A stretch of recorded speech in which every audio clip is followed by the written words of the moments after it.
Following the latest in a series of ballistic missile launches, North Korea says its rocket weaponry system development is complete and it's finally a nuclear state. The day after firing what the North says is its most advanced intercontinental ballistic missile yet, state TV showed leader Kim Jong-un overseeing the nighttime test. The U.S. president again called Kim Little Rocket Man and added a new unflattering description. Little Rocket Man, rocket fuel for the American economy. He is a sick puppy. For the 9th time this year, the United Nations Security Council discussed yet another crisis centered on North Korea. This test is another confirmation that the North Korean threat has changed dramatically in a few months, both in scope and scale. The threat has shifted from being regional to global. And from the U.S. ambassador, a direct plea to China to exert greater economic pressure on its ally and neighbor. We need China to do more. President Trump called Chinese President Xi this morning and told him that we have come to the point. All right, Shalom. I want to give all praises. Caught her in a crazy still front. Salaki. I want to give all praises to YAHAWAH Shem Yahawashi, and double honors to the apostles and elders of Great Millstone, and blessing to the elect of Yasha Allah. All right, and salutation and blessing to Yakim out there enduring the truth of sincerity. Okay, so of course, as you brothers know, North Korea launched another missile. The last time it was like in mid-September. So I was reading one of the articles that said things was quiet.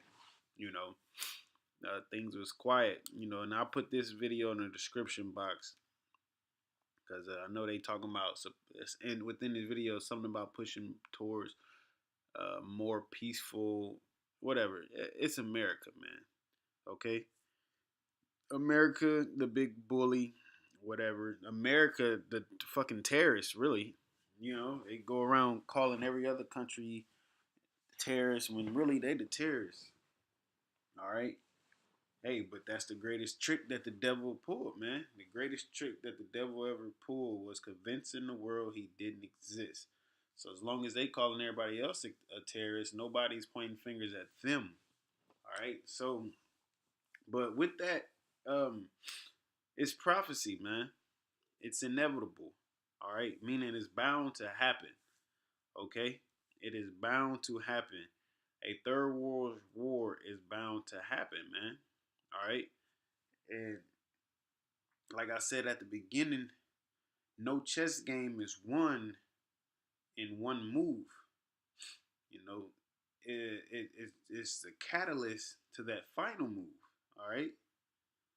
So with that, that's how the Most High is dealing with this, man. He's slowly building things up step by step. He's micromanaging. All right, he's controlling every country and every weapon and everybody's minds at the end of the day, if you want to get technical. All right. But for those who don't believe in YAHAWAH Shem Yahawashi and believe in his micromanagement, they can still see it for the most part. Those who understand, war games and politics and, just have a okay. I'm not, I'm not deep into it to where I some brothers are. I want to get like that, but, on the basic level with Americans, they can kind of see tension starting to heat up, basically. All right. But what was funny was, he got a little nickname for the president of North Korea, and, the crowd laughed, man. Okay? The crowd was laughing. Why? Because that's that American pride. All right? He telling a little joke, and they just giggling about it because at the end of the day, they see it going. They possibly could see it going towards a war, but they either don't believe it's going to happen, or if it do happen, they not going to be touched by it, and America's going to win. But this third world war, America's going to lose, man. Okay, it's inevitable. It's written in the scriptures. All right, Revelations 18. America is Babylon the Great. America is spiritually Sodom and Egypt, man. All right, not Isaiah, Jeremiah 50, Jeremiah 51, Isaiah 13, you know, um, Revelations 18, of course. You got Malachi, the fourth chapter. All right, it's written in multiple places, man. That third world war is inevitable. Second Peter's chapter 3. Okay, the first death was water. The second is the fire, man. This is that ultimate global, uh, uh, universal judgment, I would say.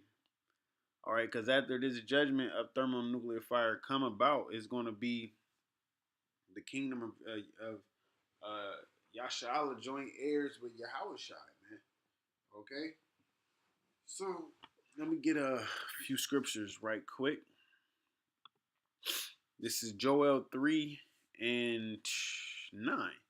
It says, "Proclaim ye this among the Gentiles, prepare war, wake up the mighty men, let all the men of war draw near, let them come up." Okay, so you prepare for war, man. It's going to happen. Nothing is written in the scriptures is false. All right, whether you believe it or not, Salakia, whether you believe it or not, Romans 3 and 3. For one of some did not believe, should that make the faith of the Most High without effect? No. He still is going to do what he's going to do, what he said he was going to do. He said his word does not go out void. All right. So at the end of the day, whatever you read in the scriptures, or that's broken down to you properly in the scriptures, is going to happen, man. So the Lord's telling the Gentiles to prepare for war, man. All right, and let them come up, and like it said in the second, let me get this, Joel 3 and 2. I will also gather all nations and will bring them down into the valley of Jehoshaphat. All right, YAHAWAH, the Most High's judgment. All right, and will plead with them there for my people and for my heritage Israel. So the Lord is going to bring judgment on the heathens, the other nations, for Israel, the Negroes, Latinos, and the Native Americans. Where's everybody else in that? They're going to be getting judged, whom they have scattered among the nations and parted my land. Okay, so the Lord is doing this for Yashala, man. All right, he's not bringing salvation to the whole world, because through that judgment is also salvation is going to come. All right, but let me get back into it. Joel 3 and 10. Beat your plowshares into swords and your pruning hooks into spears. Let the weak say, I am strong. Now, how can the weak say that they are strong? Thermonuclear capability, man. That's why America don't want anybody, any of the smaller countries getting any nuclear capability. Or if they do, they making sure they doing it for the right reasons, for energy purposes or whatever. Or making sure that they can't reach the United States.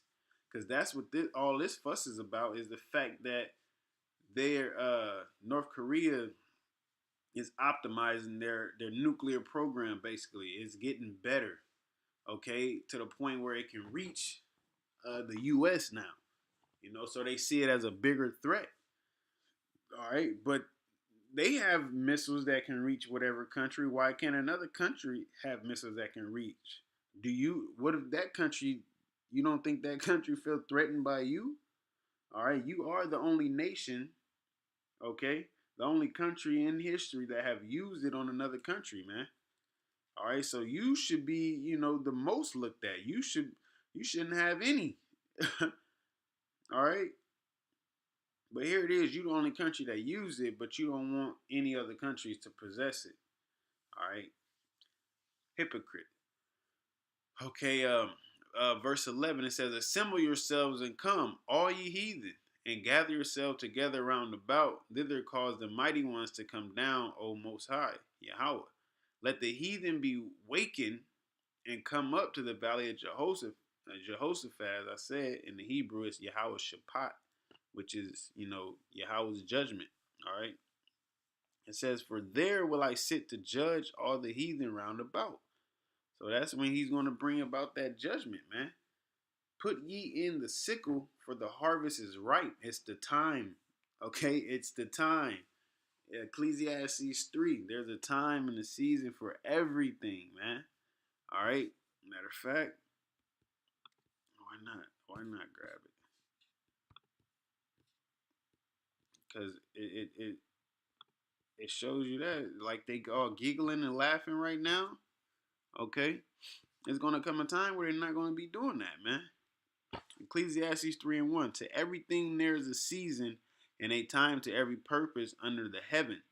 A time to be born, a time to die, a time to plant and a time to pluck up that which is planted, a time to kill and a time to heal, a time to break down and a time to build up, a time to weep and a time to laugh. They're laughing now, but that weeping is going to come later, man, as it tells you in Luke the 6th chapter. A time to mourn, a time to dance, a time to cast away stones and a time to gather stones together, a time to embrace and a time to refrain from embracing, a time to get and a time to lose, a time to keep and a time to cast away. Okay? A time to rent and a time to sow, a time to keep silence and a time to speak, a time to love and a time to hate. All right? All hate wasn't in the Bible. A time of war and a time of peace. Okay? So war is the time that we're coming into, man. Okay? That's the time that we're coming into. Put ye in the sickle, for the harvest is ripe. What have been sown? War, man. Okay? So what's going to be reaped? War. All right? Through Yahawah Shem Yahweh Shai. Okay? It says, come get you down, for the press is full, the fats overflow, for their wickedness is great. All right? And speaking on America, their wickedness is great, man. They go about perversing the whole earth, spreading a democracy, trying to free this country and that country from the radicals, from the rebels and ISIS and Al Qaeda and all of this and that. They create a problem and bring the solution and look like the good guys at the end of the day, man. Multitudes in the valley of decision. For the day of the Most High is near in the valley of decision. All right, so that day is near, man. A time for war and a time for peace, and that peace is dying out. All right, through the spirit, power, grace, mercy, micromanagement, words, promise of Yahawah Shem Yahweh Shai, man. Okay, his word does not go out void. So what he said, he meant. He's not gonna say the wrong thing on accident. No. It said in 2 Peter, as man counts slackness. Okay? Yahawah Shem Yahweh Shai don't count slackness. He mean what he say and he say what he mean. At the end of the day, that's what it is. All right? So yeah, man.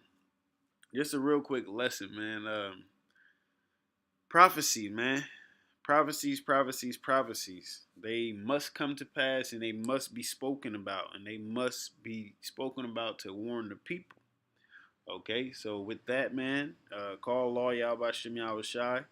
Okay, double honor to the apostle and elder of the great millstone. Blessing to the elect of Yasha, and salutation to you, Akim, out there doing this truth and sincerity and looking forward to getting out of this place. Shalom.